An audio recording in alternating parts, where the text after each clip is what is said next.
ছাদ বাগানের একটা মরিচ গাছ, তো মরিচ গাছের মরিচগুলো বেশ বতি হয়ে গেছে। তো আমি কিছু মরিচ তুলে ফেলতেছি এখন। দেখেন এই যে মরিচগুলোকে আমি বসে বসে তুলতেছি এখন। তো এরকম দুটো তিনটে মরিচ গাছ যদি আপনার ছাদে থাকে তাহলে ইনশাল্লাহ আপনার আর কাঁচা মরিচ কিনে খাওয়া লাগবে না। এবং আমার এই মরিচটা হচ্ছে 12 মাসে মরিচ। দেখছেন আমি এক পাশে মরিচ ছিটতেছি আর এক পাশে আপনার যে আমার ফুল রয়েছে। তো যেহেতু ফুল চলে আসে সেক্ষেত্রে আমাদের মরিচগুলো কিন্তু ভেঙে দিতে হচ্ছে, কারণ মরিচ না ভেঙে দিলে আপনার নতুন মরিচ আসবে না। আর এই মরিচগুলোকে অনেক ধক, সাধারণ মরিচের থেকে আমাদের এই আপনার কালো মরিচটার ধকটা একটু বেশি। মাশাআল্লাহ ছোট্ট একটা গাছ, তো ছোটো গাছে অনেক মরিচ আসছে আমার,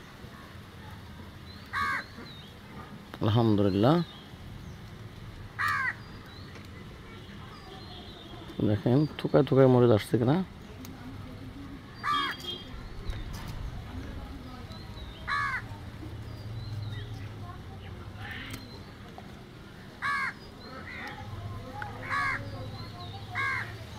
এই যে মরিচগুলো ছিঁড়ে দিচ্ছি, এরপরে আবার মরিচ চলে আসবে।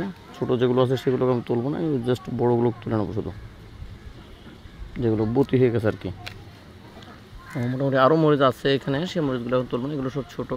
আর এই যে মরিচগুলো মোটামুটি ভালো বতি হয়ে গেছে। আর টমাটম গাছে টমাটম আছে আমার, টমাটম যেগুলো পেকে গেছে একটু উঠে নিয়ে, এগুলো আদা পাকা হয়ে গেছে। কারণ একটু তাড়াতাড়ি না উঠে নিলে আপনার টমাটোগুলো নষ্ট হয়ে যাচ্ছে, যে বিভিন্ন পোকা নষ্ট করে দেয়, তার কারণে এগুলো উঠে ফেলতে হচ্ছে আমার।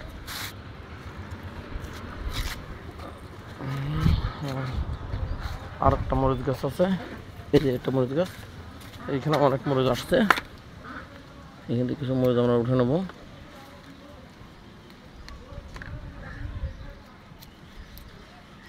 এটা হচ্ছে খাড়া মরিচ, এটা কিন্তু আপনার উপরের দিকে হয় আর কি। আর সাধারণত মরিচ নিচের দিকে হয় গাছে, আর আমার এটা হচ্ছে উপরের দিকে হয়। মরিচ উপরের দিকে মাথা বের করে রয়েছে।